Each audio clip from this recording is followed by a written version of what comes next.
আসসালামু আলাইকুম everyone, welcome back to my channel. কেমন আছেন সবাই? আশা করি সবাই অনেক বেশি ভালো আছেন। আজকে আমি খুবই মজার একটা রান্না করেছি। কাঁচকলা দিয়ে আমি মাছকে ঝোল করেছি। খেতে কিন্তু অসম্ভব মজার হয়েছিল, তাই ভাবলাম আপনাদের সাথে একটু শেয়ার করি। আশা করছি আজকের এই ভিডিওটা আপনাদের কাছে অনেক ভালো লাগবে। তো চলুন ভিডিওতে একটা লাইক দিয়ে রেসিপিটা শুরু করি। রেসিপিটা বানানোর জন্য আমি প্রথমে একটা প্যানের ভিতর দিয়ে দিচ্ছি পর্যাপ্ত পরিমাণে তেল। আমি এখানে 2 টেবিল চামচের মতো তেল ব্যবহার করেছি। এখন আমি এর ভিতর অ্যাড করে দিচ্ছি পেঁয়াজ কুচি, কিছু রসুন কুচি আর 2টার মতো শুকনো মরিচ। এগুলোকে আমি ভেজে নিব। আমি গোল্ডেন ব্রাউন কালার করে ভেজে নিয়েছি। এখন আমি এর ভিতর অ্যাড করে দিচ্ছি আস্ত জিরা। আমি এখানে হাফ চা চামচ আস্ত জিরা ব্যবহার করেছি। এগুলোকেও পেঁয়াজের সাথে ভালো মতো একটু ভেজে প্যান থেকে তুলে নিব। এরপর প্যানের ভিতরে আমি আরও তেল অ্যাড করে দিচ্ছি। তারপরে আমি লবণ হলুদ মেখে রাখা মাছ অ্যাড করে দিচ্ছি। আমি এখানে পাঙ্গাস মাছটা ব্যবহার করেছি, আপনারা অন্য যে কোনো মাছটা ব্যবহার করতে পারেন। অনেকেই এই মাছটা খেতে পছন্দ করে না, তবে আমার খুবই পছন্দের একটা মাছ। আমি মাঝে মাঝেই রান্না করি। আর আজকের দেওয়ার টিপসটি ফলো করে এই মাছটা যে কোনো তরকারির সাথে রান্না করলেই কিন্তু অনেক বেশি টেস্টি হয়। তো যাই হোক, মাছগুলোকে আমি দুপাশ উল্টে পাল্টে সুন্দর একটা কালার করে ভেজে নিয়েছি। যখন ভাজা হয়ে যাবে তখন আমি মাছগুলোকে প্যান থেকে তুলে নিচ্ছি। এখন আমি অবশিষ্ট তেলের ভিতরে অ্যাড করে দিচ্ছি পেঁয়াজ কুচি। আমি এখানে বড় সাইজের একটা পেঁয়াজকে কুচি করে দিয়েছি। এগুলোকে আমি লাইট কালার করে ভেজে নিচ্ছি। এখন আমি এর ভিতর অ্যাড করে দিচ্ছি জিরা ধনিয়া বাটা 2 চা চামচের মতো। এগুলোকে আমি একটু ভালো মতো ভেজে নিব। তারপর আমি এর ভিতর অ্যাড করে দিচ্ছি কাঁচা মরিচ। এগুলোকে আমি ফালি করে কেটে নিয়েছি। আর এই মরিচগুলোতে কিন্তু ঝালের পরিমাণ কম ছিল, তাই আমি একটু বেশি ব্যবহার করেছি। তারপর আবারও সব কিছুকে একটু ভালো মতো ভেজে নিয়েছি। এখন এর ভিতর অ্যাড করে দিচ্ছি স্বাদ মতো লবণ। আমি এখানে 1 চা চামচের মতো লবণ ব্যবহার করেছি। আর হলুদের গুঁড়া দিয়ে দিচ্ছি হাফ চা চামচ। সব কিছুকে একসাথে ভালো মতো নেড়েচেড়ে মিশিয়ে নিচ্ছি। মশলাটা যাতে পুড়ে না যায় তার জন্য আমি এর ভিতর অ্যাড করে দিচ্ছি কিছুটা পানি। এই পানিটা দিয়ে আমি মশলাটাকে একটু কষিয়ে নিব।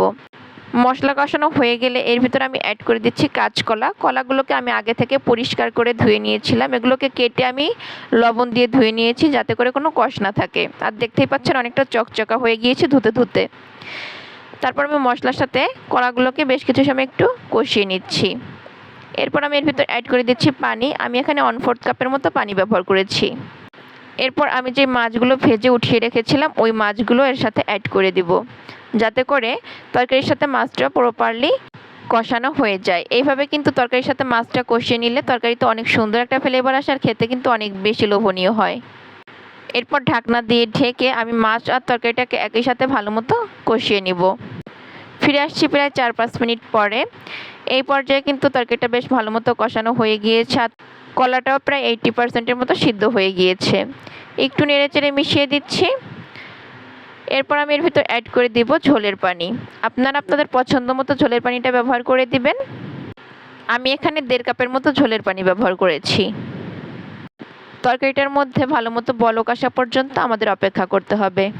যখন খুব ভালো মতো বলক চলে আসবে তখন আমি এর ভিতর অ্যাড করে দিব 1টার মতো টমেটো। টমেটোটাকে আমি আগে থেকে পরিষ্কার করে কেটে রেখেছিলাম। তো এখন এগুলোকে অ্যাড করে দিচ্ছি। ঝোলের তরকারিতে টমেটো দিলে কিন্তু খুব সুন্দর একটা কালার আসে আর তরকারিতে খুব সুন্দর একটা ফ্লেভার অ্যাড হয় আর টেস্টটাও কিন্তু অনেক ভালো আসে। অবশ্যই এটা দেওয়ার চেষ্টা করবেন। এরপর ঢাকনা দিয়ে ঢেকে আমি তরকারিটাকে ভালো মতো রান্না করে নিব। ফিরে আসছি প্রায় 7-8 মিনিট পরে। এই পর্যায়ে ঝোল কিন্তু অনেকটাই কমে গিয়েছে আর তরকারিটাও প্রায় রান্না হয়ে গিয়েছে। আমি যে ফোড়নটা আগে থেকে তুলে রেখেছিলাম ওই ফোড়নটারই মাঝে আমি পাটায় বেটে নিয়েছি। এখন আমি সেই পেস্টটা তরকারির ভিতর অ্যাড করে দিব। এইভাবে কিন্তু ফোড়ন দিয়ে তরকারিটা রান্না করলে অনেক বেশি টেস্টি হয়, খুব সুন্দর একটা ফ্লেভার আসে। আগে সবসময় আমি আমার মাকে দেখতাম, অর্থাৎ আমার আম্মুকে দেখতাম যে এইভাবে ফোড়ন দিয়ে তরকারি রান্না করে, খেতে কিন্তু খুবই ভালো লাগে। আর গরম ভাতের সাথে এরকম একটা তরকারি থাকলে তো কোনো কথাই নেই। তো আমিও আমার আম্মুর মতো সেইভাবেই রান্না করি। এরপরে রান্না শেষে আমি কিছুটা ধনিয়া পাতা কুচি অ্যাড করে দিচ্ছি। তারপর নেড়েচেড়ে ভালো মতো মিশিয়ে নিচ্ছি। আমি আর মিনিট খানেকের মতো রান্না করে তরকারিটাকে চুলা থেকে নামিয়ে নিব। আজকে আমার পছন্দের মাছ এবং পছন্দের তরকারিটা রান্না করেছি আর আমার খুবই ভালো লেগেছিল তরকারিটা। আশা করছি আপনাদের কাছে অনেক বেশি ভালো লেগেছে। ভালো লাগলে অবশ্যই একটা লাইক দিয়ে দিবেন আর বেশি বেশি করে শেয়ার করে দিবেন।